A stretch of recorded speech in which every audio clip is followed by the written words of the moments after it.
Welcome to Get Savvy, the podcast for business owners who want to claim back their time through the power of delegation, streamlining, and productivity. I'm your host, Tisha, and I'm here again with my co-host, Joe. And on today's episode, we're discussing the benefits and challenges of remote work. So this is when you're deciding whether you want to grow a team, and one of your considerations will be whether you have them working remote or whether you actually need to get an office space. So we're going to run through some pros and cons and hopefully help you guys make that decision. Yeah, because it's a really big decision to one, grow a team, but then also like where to put them. How are you going to have them all working from home? What challenges comes with that, or do you need to invest in leasing an office? And we want to make sure that you're making the right choice for you, Yeah. because let's face it, getting an office does add a lot of extra cost. So if you listen to our pros and cons, it might help you figure out, like, is the cost actually worth it, and am I going to get the benefits that I'm kind of hoping for? Yeah, absolutely. And as we all know, remote work is more accessible than ever thanks to COVID, Mhm. our favorite word. But yeah, there are still a lot of things to weigh up with that. And Joe, you kind of touched on our first pro of working remotely there with the costs. Mhm. So do you want to delve into that one as our first pro for working remotely? Yeah, so back in 2020, so Strictly Savvy had an office, and because we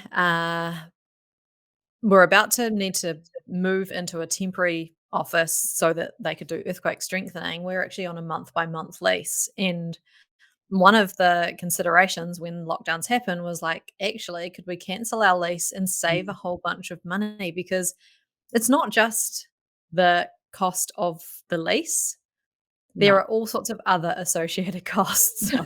So, when you have a team working remotely, it's absolutely going to be a lower overhead for you. There's still going to be some costs that are going to be regardless whether there's an office or everyone working at home. And, some of those are the, equipment setups and the Yeah. desk and all of those things that someone will need, regardless of whether they're in your office or at their home. Mhm. But there are other things that come with having an office. There is all of the kitchen supplies. So everyone's going to want to have a drink of some kind. So you're going to have to supply all of that. There's a lot more stationery and printing that Yeah. happens when you're in an office. Somehow everyone went to home and then no one suddenly needed to print anything. But like when you're in an office, Yeah. I think because it's there and it's accessible, they will just print stuff unnecessarily, don't they? And so then that's, yeah, the ink as well, Hmm. obviously associated with that, paper as well. So all of that. And then even people do just use what is there and what is accessible to them. So if you have pens, notepads, envelopes, they'll just get used. Whereas if you're working remotely, like you say, people just sort of manage without that. Yes, absolutely. If it's right in front of them, like Post-it notes Yeah. or tissues, like all sorts of extra things, and they do add up, especially as you start to grow with more and more team members.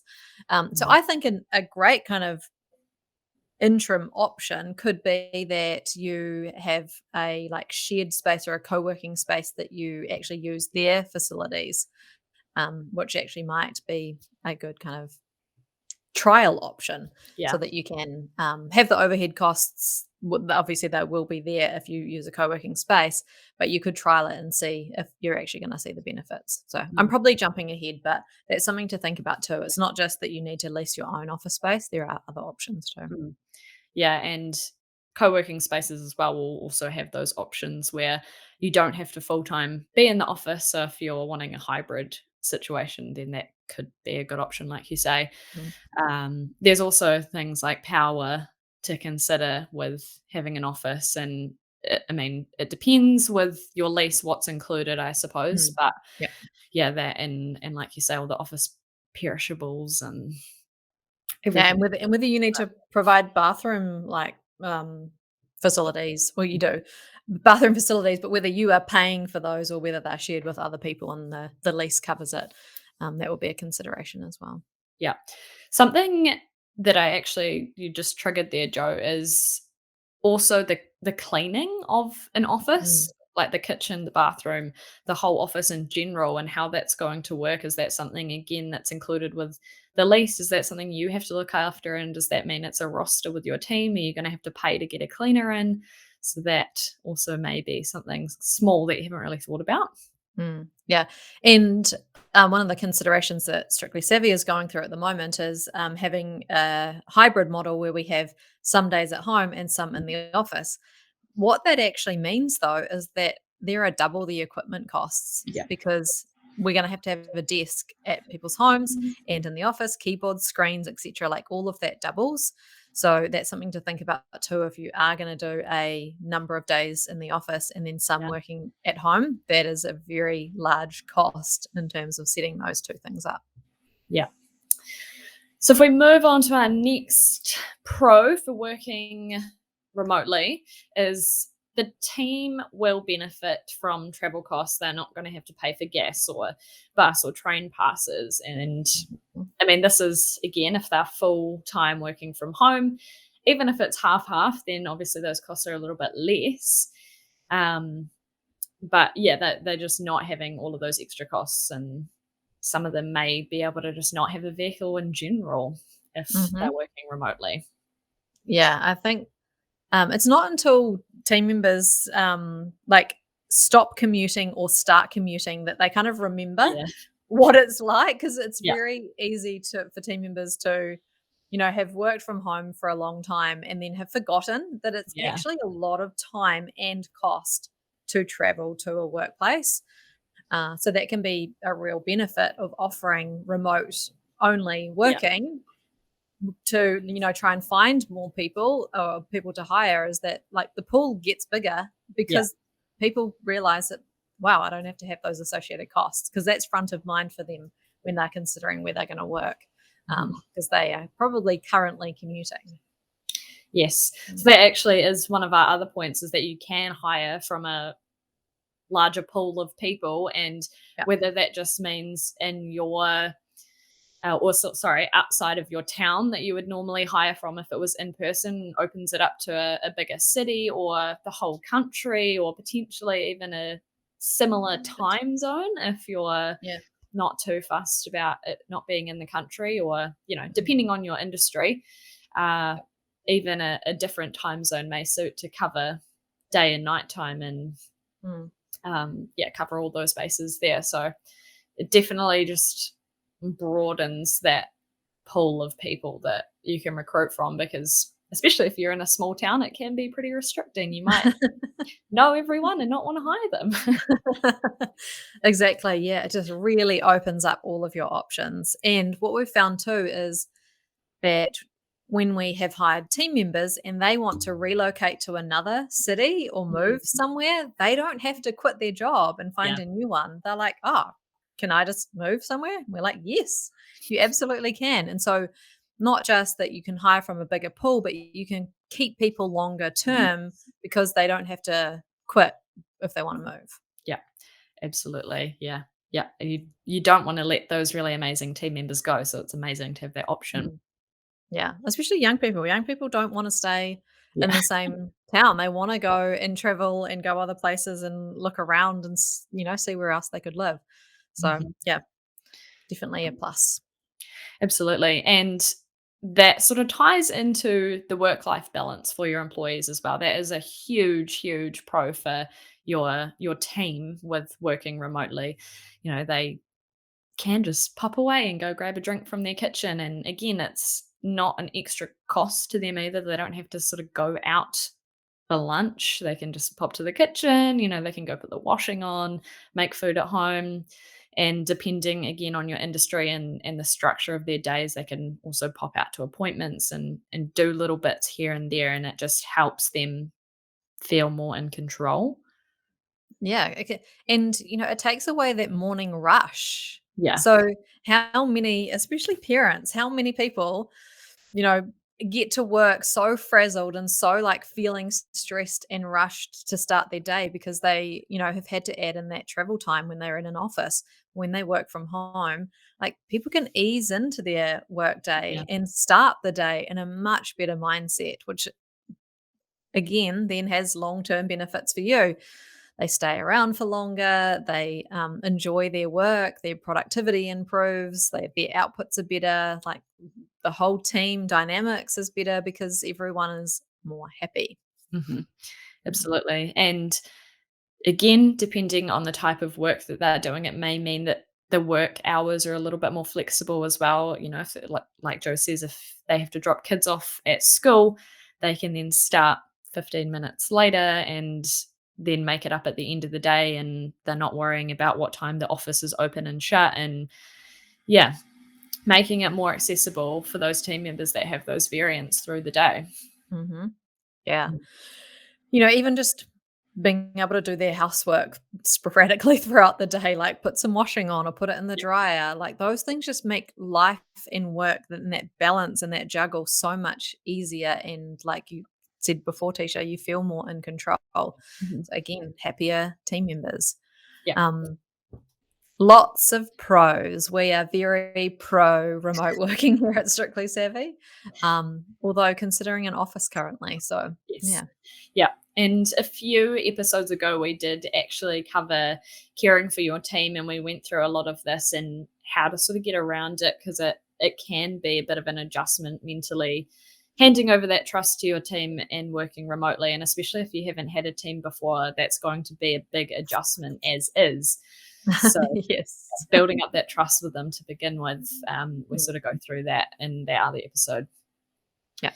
So, if we move on to the cons of working remotely, we this is where we start to lead into that reduced accountability and that trust. So, knowing if your team members are at their desk obviously becomes hard when you can't physically see them. So, this is where you do have to really trust your team members and know that they want to do right. And if you can give them some flexibility, they're actually more likely to do good, want to look after you, want to look after your business, want to look after your customers. And it sort of just goes hand in hand. Mhm. It does take a mindset shift from a business Yes. owner because I think society has made us so like, you have to start at this exact time and be on time to the office and then finish. And, like, oh, you're finishing early or you're 5 minutes late.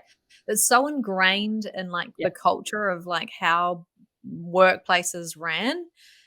I think there's a shift now, but it does take a mindset shift for those who are managing team members to start focusing on the outputs that the team members are creating, the outcomes that there are, Mm, rather than the time sitting at the desk. yeah. And I would also challenge you as a business owner to think about why it matters so much. If Mm. they do pop away from their desk to put the washing on, like Joe said before, why is that such a big deal? Is it because of the type of work that they're doing? And if so, is that something that's made clear from the very beginning? Or is it just that, yeah, society has made you think that that's not okay? And if so, can you let go? Mm.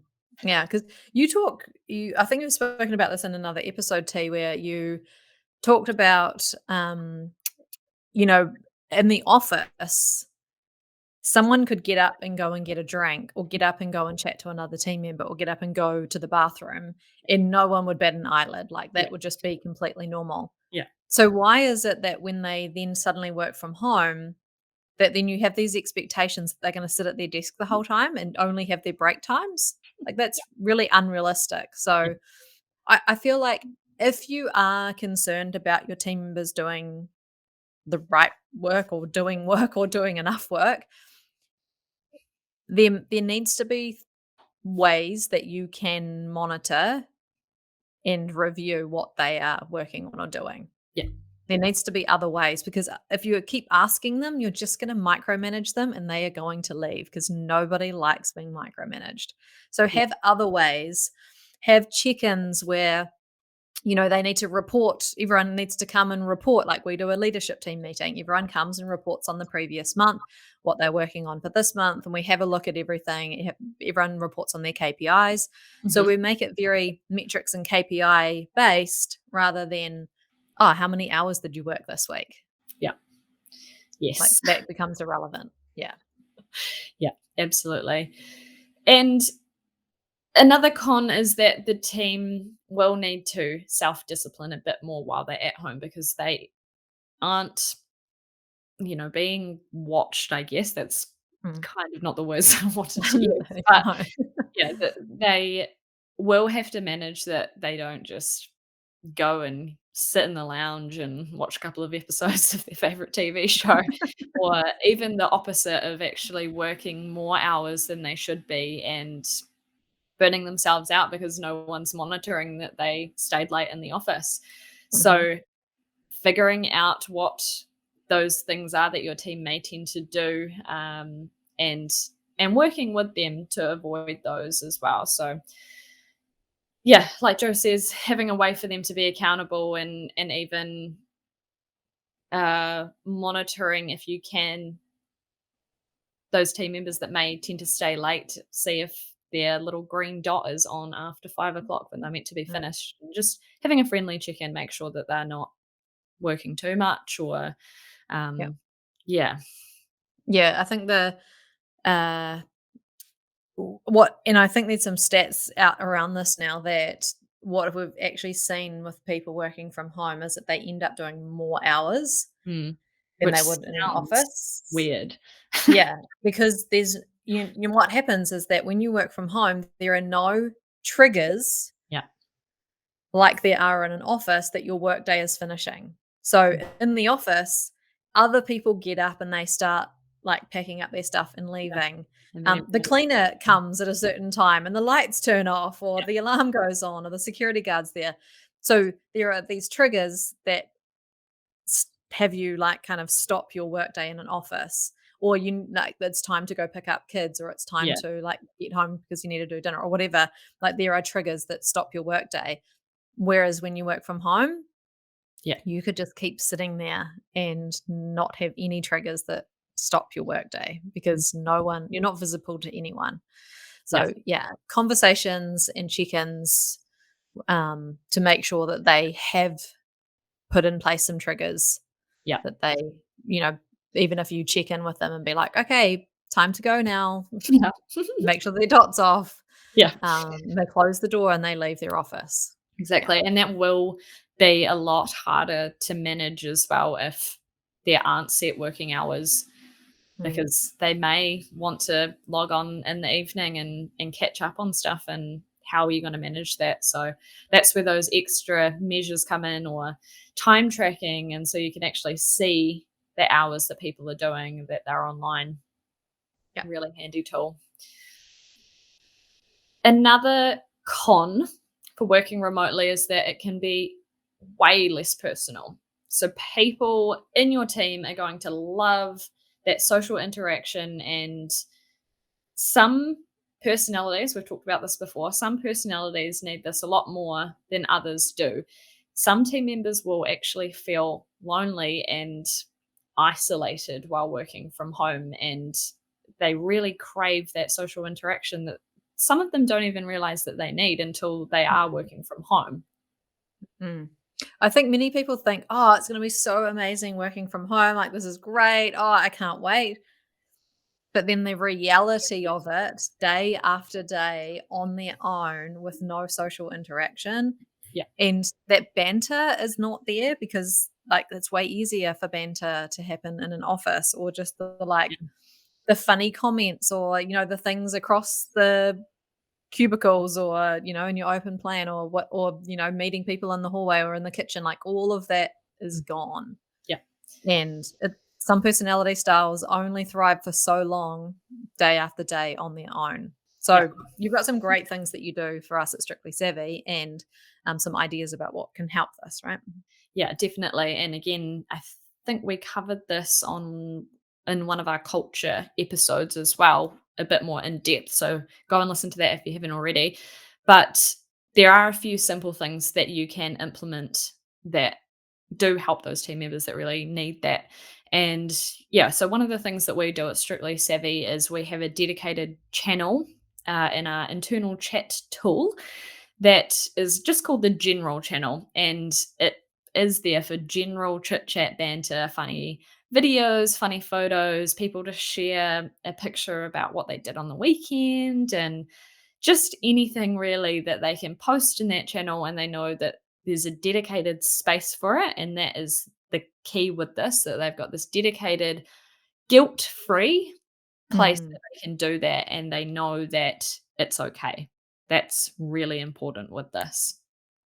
And you do a great thing where you encourage all of our leadership team, and myself and you to um, even just Mhm. react with an Yeah, emoji or yeah, something so that it encourages it and that the team members know that it's okay. yeah. No team member is ever going to be pulled up or get in trouble for posting in there. It Mhm. is a, like you say, guilt free zone where those who want to have some fun can.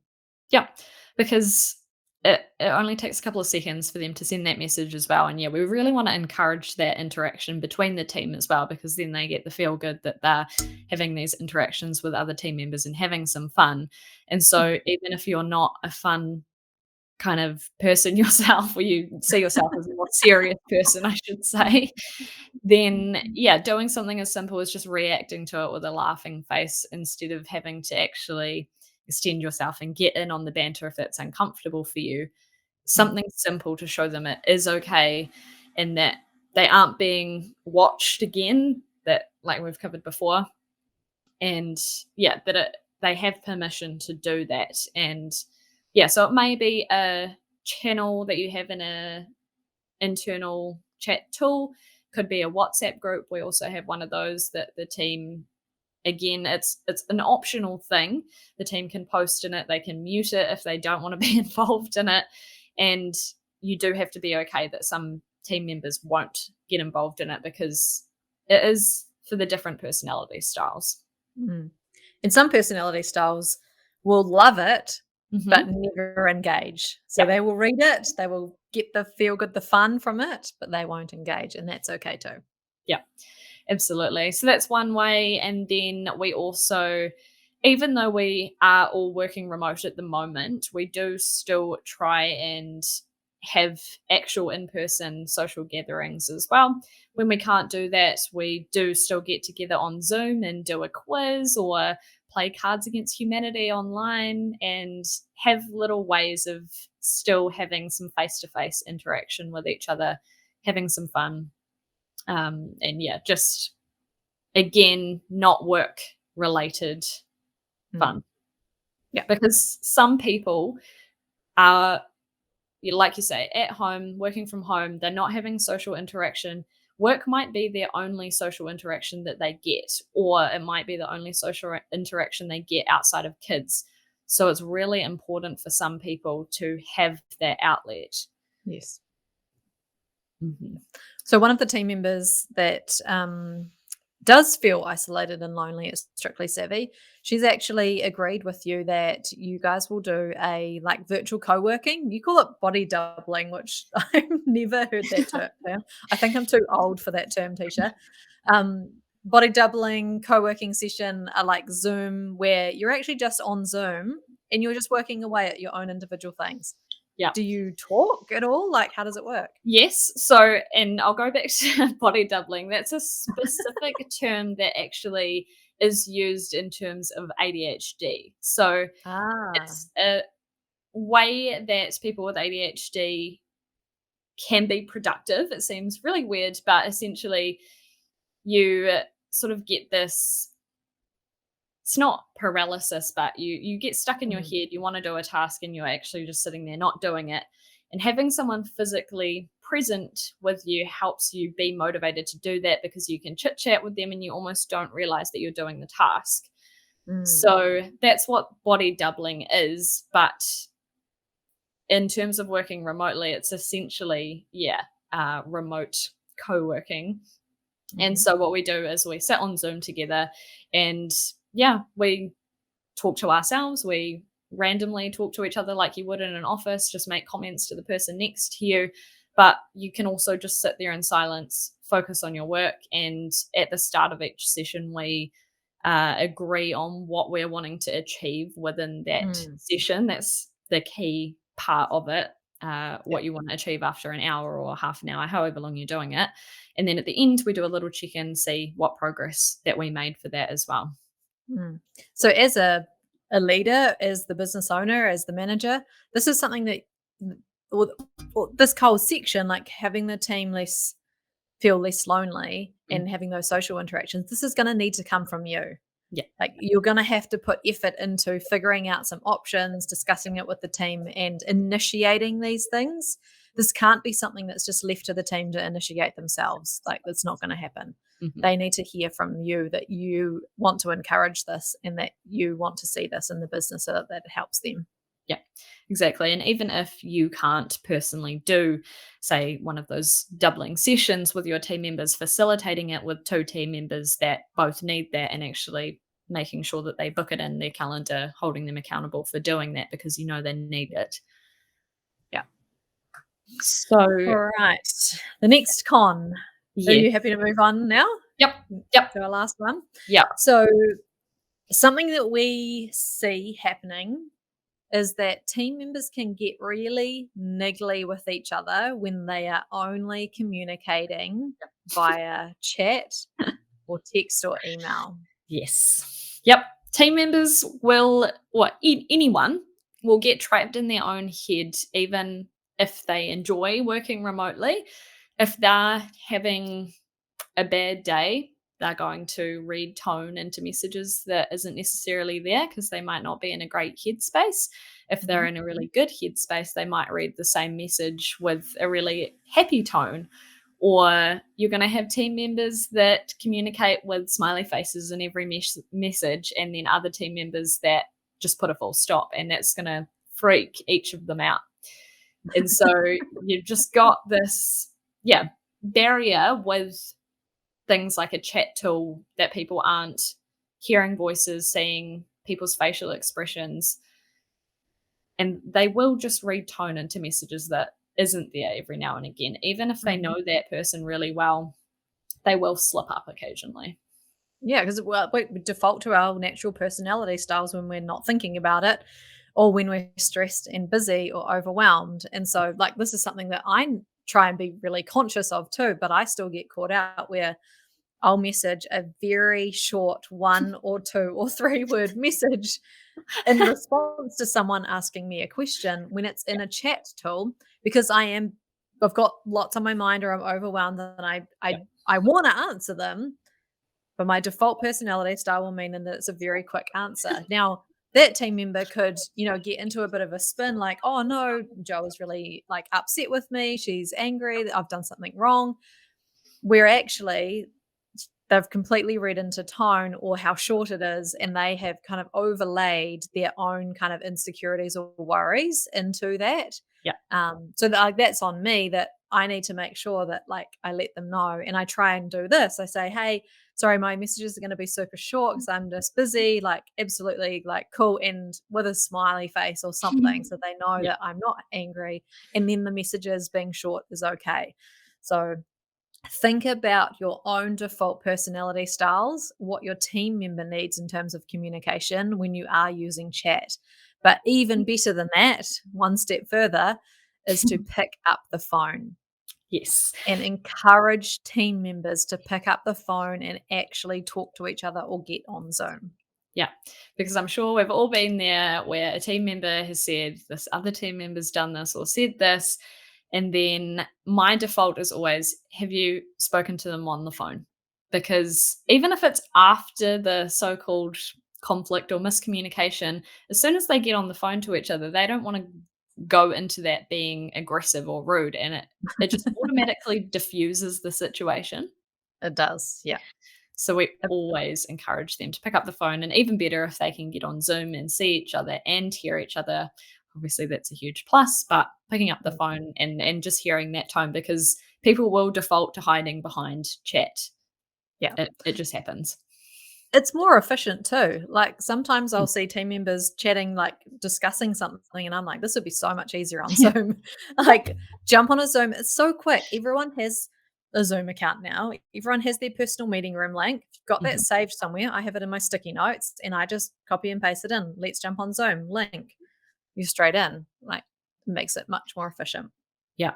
And so, yeah, like you said before, Joe, it is something that you as a leader or a manager, you need to take ownership of how you're communicating and you need to adapt to your team.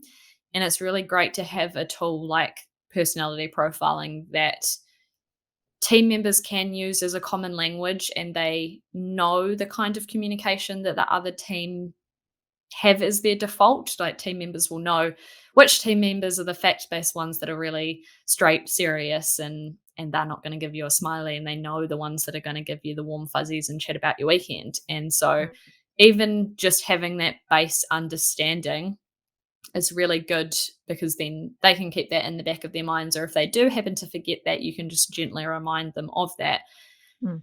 and then it'll automatically pull them out of thinking that that team member's mad at them because, oh, yeah, that person just communicates like that. Yeah, yeah, absolutely.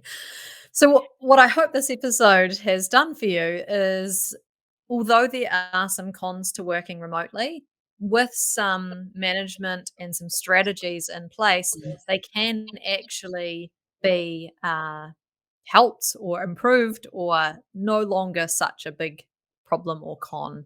So, absolutely, pros and cons to both. Mhm.